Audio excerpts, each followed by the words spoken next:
Hey there, and welcome to another Health Essentials podcast. I'm John Horton, your host. Many of us like to enjoy a beer or a glass of wine after a long day. But have you ever considered the effects of that nightcap when you go to bed? Because while alcohol might make you feel drowsy and even help you nod off more quickly, it can be a real drag on the actual quality of your sleep. Today we're going to explore the relationship between alcohol and sleep with Dr. Nancy Foldvary-Schaefer, a sleep disorders specialist at Cleveland Clinic. She is one of the many experts who join us on our weekly podcast to chat about ways to live healthier. So let's uncork the bottle on this topic. What's inside may help us sleep a little easier tonight.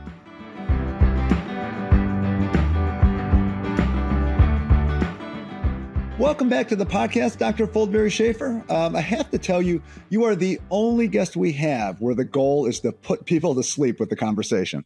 I'm pretty good at that, I think. Thanks for having me. Well, you always do seem to help. So today, we're going to talk about alcohol and sleep. And after a tough day, it's just not unheard of for folks to unwind with a beer, a glass of wine, a cocktail. There's just something about a drink at night that just feels so relaxing.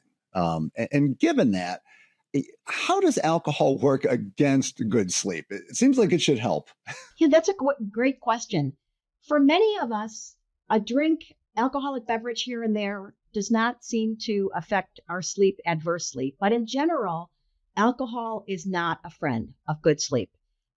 In the United States, alcohol is probably the most common drug, so to speak, that Americans help themselves fall asleep. But once we fall asleep, alcohol is very destructive to the stages of sleep, particularly deep stages of sleep. And so it can lead to a chronic sleep problem, many chronic sleep problems, including insomnia. Well, because alcohol it has a sedative effect, right? That's kind of the drug part of it that you're talking about. Right. It's initially a sedative. But once it wears off, and it really depends on our ability to metabolize alcohol, we all metabolize at different rates, depends on the alcoholic content of what we were drinking, how many drinks we had. It even depends on gender, because men can metabolize alcohol faster than women can. So there are many factors that are going to contribute to how quickly that alcohol is metabolized once we fall asleep. But as it gets metabolized, sleep quality becomes impaired. Sleep becomes fragmented, and we tend to have a decline in REM sleep, REM sleep, or rapid eye movement sleep. And this is a stage of sleep that predominates in the last 1/3 of the sleep period. And REM is critically important for brain health. It's critical for memory, learning, and even mood regulation. And so alcohol has the ability to chronically keep us REM sleep deprived, which has significant brain adverse consequences. Now, do we know how it does that?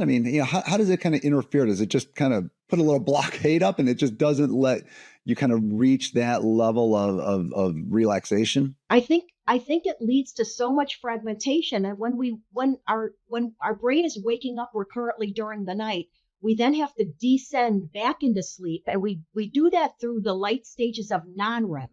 And so we normally will not immediately go into REM sleep and wake up and go back into REM sleep. Normally, we'll have to transition through those lighter stages of non-REM sleep. So like some sleep disorders, for example, sleep apnea, and maybe other medications, use of alcohol is going to keep us chronically in those lighter stages so we can't achieve REM. And if we do achieve REM, we'll be waking up out of REM, so we will not attain the amount of REM sleep that we need for good brain health. So it's almost like, from what you're saying, it sounds like alcohol just kind of makes it where you're waking up a little bit more. Now, you don't even realize it, but it's just like your body's almost sort of going into a little bit of an awake mode and then coming back into sleep. And it just never lets you get that full, like, I'm going deep into sleep. Yes, and most of it, that's absolutely true, with the exception that I think most of us recognize it. Most of my patients recognize the difference in their sleep quality when they've had a drink or several drinks versus when they're not drinking. Most of us do recognize that our sleep quality is better and deeper when we're alcohol free. It really is shocking. And I know you and I were talking ahead of this. I said I wear one of those smart watches that tracks everything. And it is amazing. If you have maybe a couple drinks at night and you wake up the next day and look at your sleep, it's impacted. And you see that you didn't sleep quite as well. Like you said, you didn't have that deep sleep stage. And it's kind of surprising, but when you see it laid out for you like that, it really kind of drives it home. Yes, yes.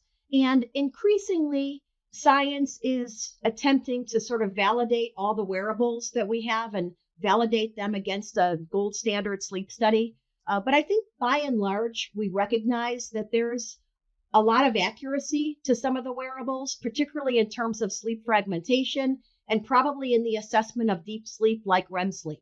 And so certainly there's situations like use of alcohol where a wearable has the potential to be able to provide some direct feedback to the user that sleep is different on a night after alcohol versus a night of alcohol, of being free of alcohol. Now you had mentioned sleep apnea too. Like, what's the connection that we see between alcohol consumption and sleep apnea? The specific connection with sleep apnea, and I might say that almost every category of sleep disorders can be adversely affected by alcohol use, specifically chronic alcohol use. There's a few ways in which alcohol can adversely affect sleep apnea. The first is that sleep apnea is also a condition where sleep can be fragmented. And so adding alcohol to the mix will lead to more fragmentation of sleep, less likelihood of achieving deep stages of sleep that, again, we need to feel refreshed the next day and we need for good brain health.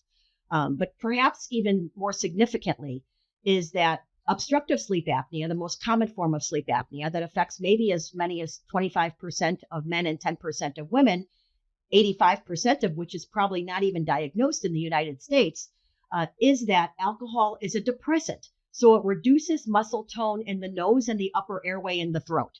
And that leads to the airway being more readily collapsible.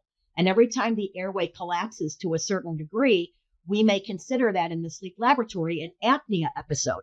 And so alcohol will make the airway more collapsible, make snoring louder, make apnea events potentially longer, and may even impair someone's ability to arouse after an apnea event, Oh, wow. which may lead to the oxygen level to be going even lower, which can go to a dangerously low level.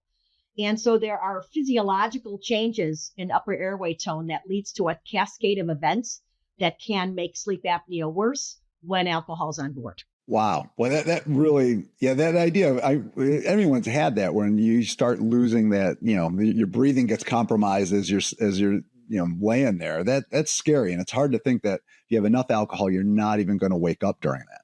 And eventually you'll wake up, but it may lead to a longer time of being apneic, being without oxygen at night, or being under the stress of having an apnea episode. What are some other things that we sometimes see with alcohol affecting sleep? I've seen insomnia is one of them that seems to come up. Yes, insomnia is a big one. And it may sometimes even be the chicken or the egg. Is alcohol causing an insomnia disorder, or is this somebody with a primary insomnia disorder, which is common? 15% of adult Americans have chronic insomnia. And is it that chronic insomnia leads to substance use, including alcohol, because people are desperate to sleep? And in a way, it might be easier to reach for a sleep aid, and alcohol might be the sleep aid of preference rather than find a sleep provider who can help work through the tedious exercise of developing new good sleep hygiene, which can take months to do with the right kind of healthcare provider. So insomnia is often intimately part of substance use in general, and that includes alcohol. And it sounds like you actually hear people, then they use alcohol almost to like self-medicate to try to beat insomnia. And really, it's helping to fuel it. Yes. And so many people recognize that it could be the alcohol that's interfering, but I've had many patients who came back to see me after curtailing alcohol use entirely, and their sleep disorder is resolved. Other times their insomnia is a little bit less problematic, or their sleep apnea seems to be lesser. So alcohol use is a bad habit, and having bad sleep hygiene is also sort of a chronic bad habit. And so these things tend to exacerbate one another when they coexist. Now, it also seems like if you have a little bit to drink, there's times where you can get some just crazy dreams that follow that.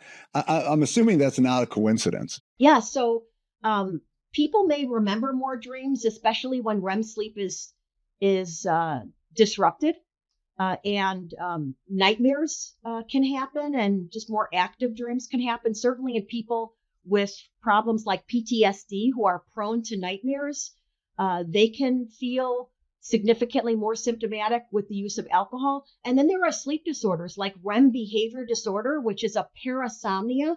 These are disorders of abnormal movements or behaviors surrounding sleep. So REM behavior disorder have the problem of being able to act out their dreams when normally our muscle tone is inhibited during sleep, so that while we're dreaming actively, we're unable to move our body and act dreams out. But people with RBD, REM behavior disorder, can act out dreams, even in the absence of alcohol, can hurt themselves in their sleep by punching and kicking, falling out of bed.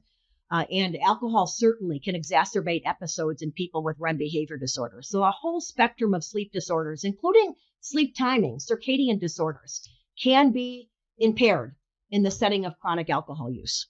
I think, would sleepwalking be in there too? Are you more apt to get up and start wandering around if you had a few drinks? Alcohol is known to be a trigger for sleepwalkers, as is chronic sleep deprivation. So people who chronically drink tend to become chronically sleep deprived and maybe chronically stressed. And those are the three main triggers for sleepwalkers. Well, and I was going to say, like, sleep deprivation is it's kind of a term that you hear, but it has some really just serious consequences, right? Absolutely. So sleep deprivation is usually classified as maybe something like acute sleep deprivation, where someone might be awake for 24 or 48 hours due to some life stressor. And then there's chronic sleep deprivation. So usually when we're thinking about, when we're seeing people in the sleep clinic and thinking about chronic alcohol use, we're talking about more chronic sleep loss.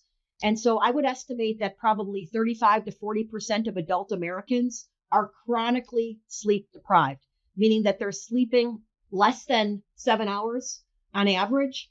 A chunk of those are sleeping less than 6 hours. And those people are at risk for adverse cardiovascular events, metabolic disorders, brain disorders, let alone, for example, drowsy driving. I mean, 21% of fatal MVAs are attributed to drowsy driving. Drowsy drivers may just have been pulled all-nighter, or they may be people who are chronically only sleeping 5 or 6 hours and think that's enough and think they can get by. But it's just not enough sleep. And at some point, our motor system, as well as our cognitive systems, are impaired by chronic sleep loss, let alone adding maybe chronic alcohol use to that. Yeah. Well, everything you laid out just sounds absolutely exhausting. So let's talk about how to avoid or limit these issues. Clearly, not drinking any alcohol would be the obvious solution to these sort of problems if they're brought on by alcohol. But yes, if someone is going to enjoy a little, an adult beverage at night, what are the steps they can take to kind of protect their sleep and maybe avoid some of these more serious issues? Yes. So generally, if you're going to consume alcohol, it should be probably within 2 to 3 hours of bedtime, maybe 3 hours of bedtime. So if you can drink a cocktail with an earlier dinner rather than a nightcap right before you're going to bed, chances are that alcohol is then metabolized and your sleep will not be as adversely affected. I think that's number one. Certainly lowering the amount of alcohol is important. Those are probably the most effective strategies. And I think if you're someone who is going to drink periodically, I think of this like when we prepare the kids to go back to school, in the fall. Yeah. Think about what effect that might have, on how you function the next day, and maybe work in a little bit extra sleep the night before you go out to the wedding or wherever you're going to potentially drink. Because if you avoid being sleep deprived, going into a situation that might affect your sleep quality, you're going to recover faster than if you go into that already sleep deprived. That makes total sense. If you keep a good sleep schedule and everything's, your body's well rested, maybe you can have one night where you're putting it to the test a little bit more, and you can rebound a little bit faster. Absolutely. The other tip would be that if you are drinking close to bedtime, I would sleep on my side rather than on your back, because back sleeping has the tendency to further constrict the airway. and that can exacerbate sleep apnea. It can create a condition of sleep apnea if you're drinking chronically right before bedtime that might not even exist if you weren't drinking at all. So side sleeping is safer to protect the upper airway. Well, and as you stated right at the start, I mean, the key is to drink responsibly on top of that. Moderation, we've mentioned that numerous times on this podcast when we've kind of touched on the issue of alcohol consumption. That is first and foremost the number one thing you need to do, if not just avoiding it entirely. Agreed. So what are some signs that alcohol is seriously undermining your sleep? I mean, I'd imagine you're going to start noticing things or feeling certain things. Yes. I mean, people will notice that their sleep is lighter, that they're waking up maybe snoring or feeling like they're having apnea episodes. And very importantly, that they're not refreshed in the morning like maybe they used to be before they were drinking alcohol. When we get sort of chronically sleep deprived and have repeated nights of poor sleep, we feel it, right? We're fatigued during the day. We're sleepy. We're yawning during the afternoon when we normally wouldn't be. And of course, when it gets to further stages, we may recognize that we're moody. Others may recognize that we're irritable. We may have interpersonal conflicts because our mood has been adversely affected by losing REM sleep and by having fragmented sleep. And when it gets more and more severe, we start seeing cognitive changes that are chronic, poor judgment, poor decision making. And that gets people often behind the wheel where they're, fatigued or sleepy and they're driving. And then when sleep deprivation really gets to an extreme degree, our motor reflexes, our reaction times can be impaired. And that can lead to devastating consequences, behind the wheel or when using machinery at work, for example. Yeah, and that's hard. You hear that, and I think everybody thinks, "Oh, I'm fine." You're a little tired or whatever, but it slows down that much. I think it's pretty noticeable. It is, and so alcohol has the effect of changing our sleep at night, and changing our sleep at night has the effect of how we function during the day. We sleep for a reason. Sleep is foundational to health and wellness, and if we're setting ourselves up for bad nights of sleep, every organ system in our body potentially can be adversely affected the next day. Wow.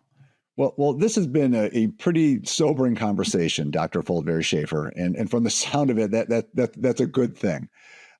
Before we kind of say our goodbyes, do you have any other words of wisdom to share regarding alcohol and sleep quality and just how we can all be a little more rested? Of course, minimizing alcohol or avoiding alcohol is one of many things we can do to promote good sleep health. And there is scientific evidence that tells us that poor sleep health is associated with cardiovascular consequences, metabolic disorders, obesity, for example, and cognitive decline. Now we know that people can develop Alzheimer's when they're chronically sleep deprived over many years in their middle-aged years. And so I like to view sleep as something foundational to health and wellness, like exercise and diet.